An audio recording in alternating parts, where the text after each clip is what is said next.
Once upon a time, there was a young woman named Grace. Many young men admired her from afar, and many suitors came to her home, hoping to marry her, but Grace had a strange problem that no one could understand. Each time she met a man who was interested in her, something strange and scary would happen.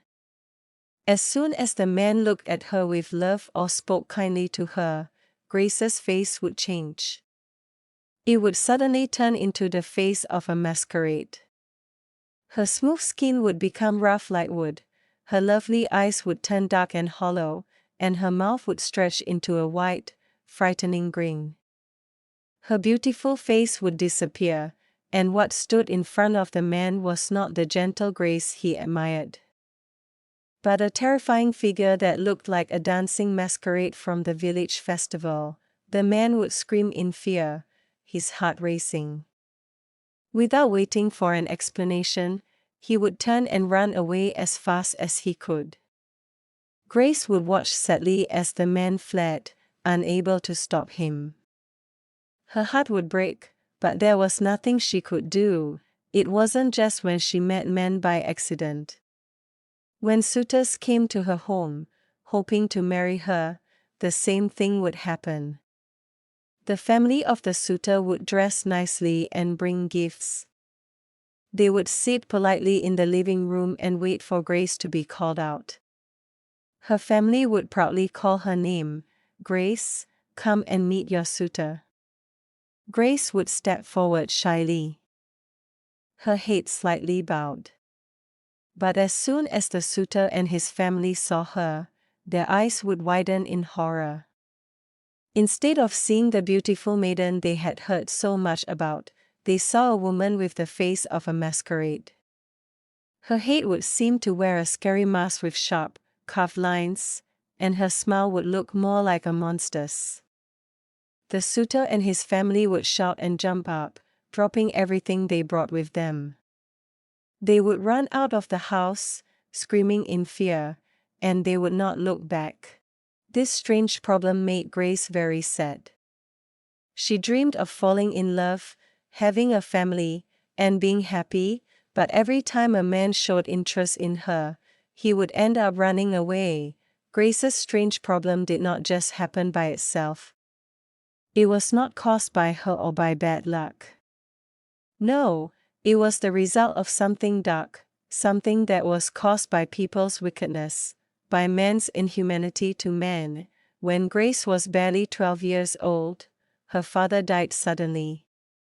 He was a kind and hardworking man, and his death left the family in deep sadness.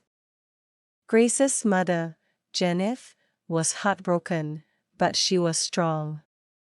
She decided to take care of her 2 children, Grace and her younger brother, by herself. After the funeral, Grace's father's elder brother, Uncle Sam, became very kind to them. He visited often and brought them gifts. He told Janet that he wanted to help them through this hard time. Janet, still mourning her husband, thought Uncle Sam was just trying to be a good uncle, but after just 1 month, Uncle Sam revealed his true intentions. One evening, after bringing food for the family, he sat Janet down and said, "Janet, you are a beautiful woman.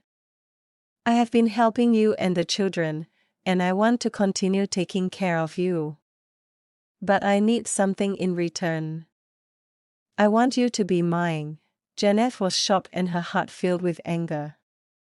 "How can you say such a thing, Uncle Sam?" she said firmly. "You are my husband's brother. My husband just passed away. How could you be thinking of such evil in your heart?" But Uncle Sam was not ashamed.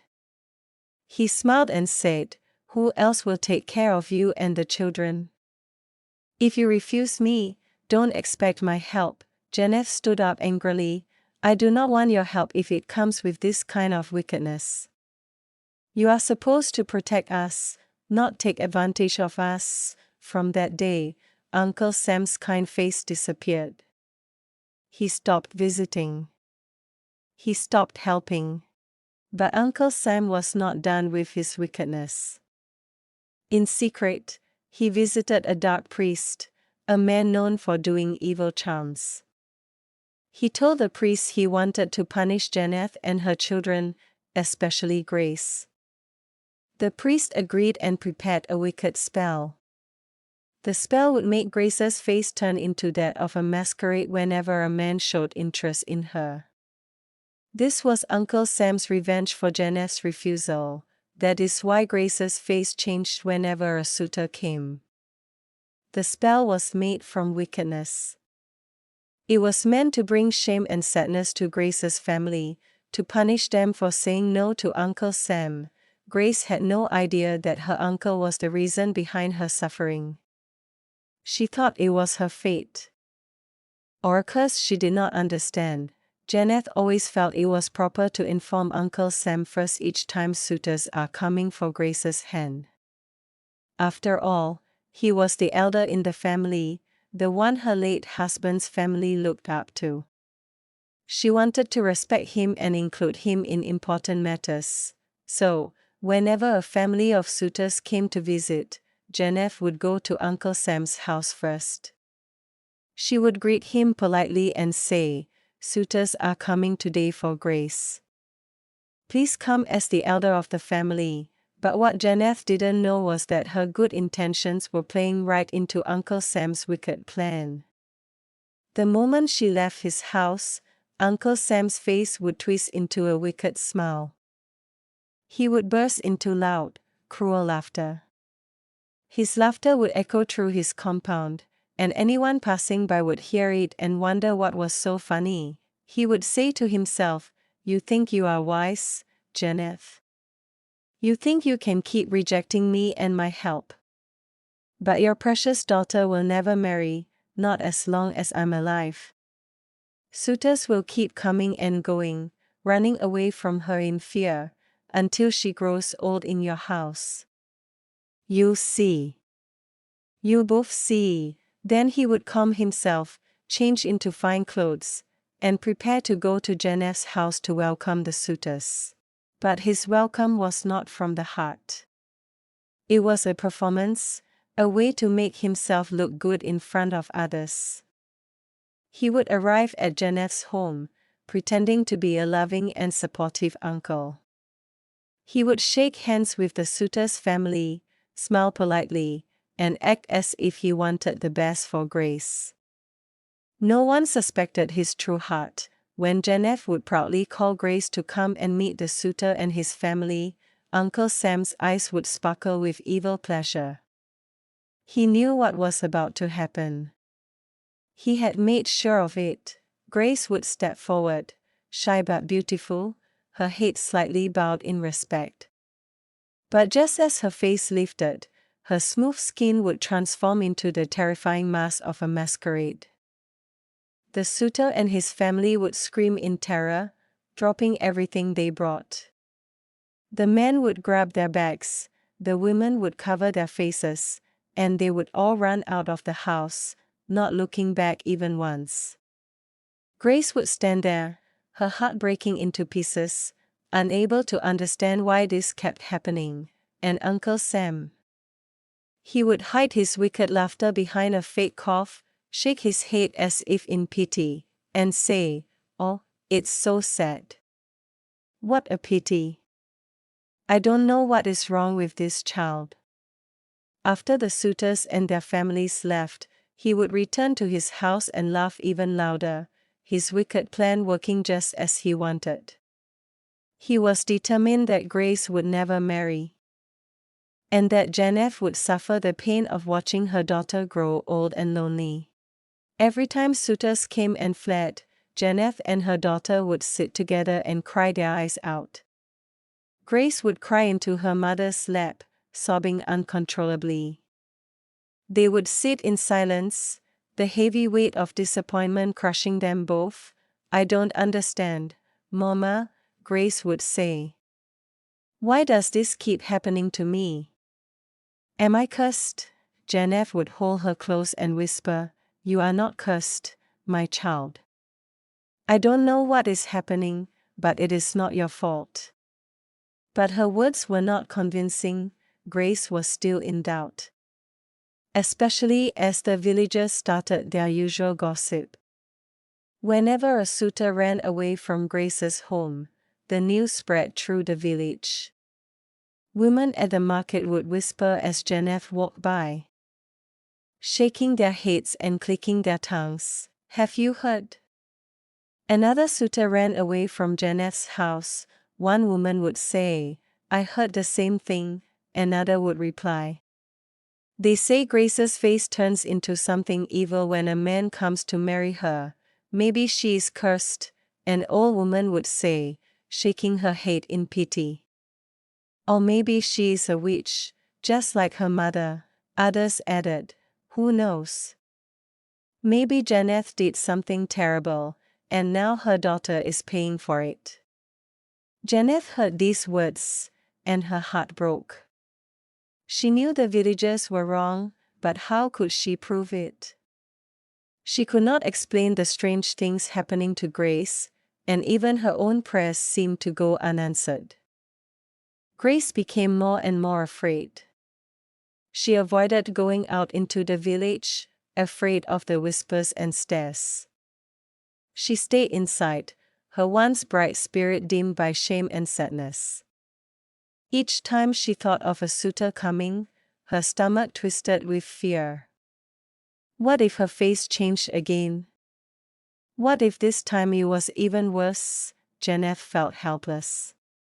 She tried to comfort her daughter, but her own strength was running out. She didn't know that the true cause of their suffering was not from a curse, not from evil spirits, and not from Grace herself. It was from the cruelty and wickedness of Uncle Sam. One day, after yet another suitor had come and run away screaming, Janeth sat alone in her room, weeping silently. Grace had locked herself in her room and refused to come out. The weight of sorrow and shame pressed down on them like a heavy stone. Janeth knew that if something was not done soon, her daughter's life would be ruined forever. With her heart heavy and her mind made up, Janeth decided to seek help, not from family or friends, but from a man of God. The next morning, she dressed in simple clothes and went to see Pastor Ezekiel, a humble but powerful servant of God who was known in the nearby village for his deep prayers and spiritual wisdom. When she arrived at Pastor Ezekiel's house, she knelt down before him and with tears streaming down her face, she poured out her heart. She told him everything. Pastor Ezekiel listened quietly, nodding as she spoke. When she finished, he sighed deeply and said, "Janeth, what you are facing is not ordinary. This is not just a physical problem, it is a foundational problem. Your family is under attack from within." Janeth's eyes widened. "From within? What do you mean, Pastor?" "I mean that the source of this evil is not from outside enemies or witches from afar," Pastor Ezekiel explained. "The problem is within your family. Someone close to you, someone you trust, has used dark powers to cause this. But don't worry. The power of God is greater. We will go to your house today, and we will pray. God will reveal the truth." Feeling a mix of fear and hope, Janeth led Pastor Ezekiel back to her home. When they arrived, she called Grace out of her room. Though Grace was hesitant and embarrassed, she obeyed her mother's call. Pastor Ezekiel looked at Grace with gentle eyes and said, "You are not cursed. You are not evil. But someone has placed a wicked spiritual burden on you. Today, we will break it." They sat down, and Pastor Ezekiel began to pray. He prayed with great power and authority, calling on God to expose the source of the evil. His voice grew louder and stronger as he rebuked the hidden forces of darkness, commanding them to release Grace and her family. As Pastor Ezekiel continued to pray with authority, his voice grew stronger, echoing through Janeth's small house. This time, he was already standing on his feet. He declared, "In the name of Jesus, I break every chain of darkness that has held this young woman captive. Grace, you will be free from today." The air in the room felt thick, as though something heavy was being lifted away. Grace trembled. Then, Pastor Ezekiel's voice softened but was filled with confidence. "Listen carefully," he said. "The dark powers that have held Grace captive will leave her now. But they will not disappear. They will return to the one who sent them. They will go back to him, and he will bear the weight of his evil. The affliction will return to him in the form of madness. Then you will know for sure who was behind this misfortune." Janeth's eyes widened. "Madness? Pastor, do you mean?" Pastor Ezekiel nodded. "Yes, the person who sent this evil will lose his mind. God will expose him for the whole world to see. He will no longer be able to hide his wickedness behind smiles and false kindness." As the press became overly serious, the spells was lifted from Grace and disappeared. "It is done," the pastor said. "From today, Grace will no longer be tormented. Watch and see how God will expose the one behind this. And when the person's madness begins, do not pity him. It is the hand of God's justice." That evening, as the sun began to set, something strange happened in the village. Uncle Sam was sitting on his veranda, sipping palm wine and laughing to himself, waiting to hear the news of yet another suitor's failure. But suddenly, he began to feel dizzy.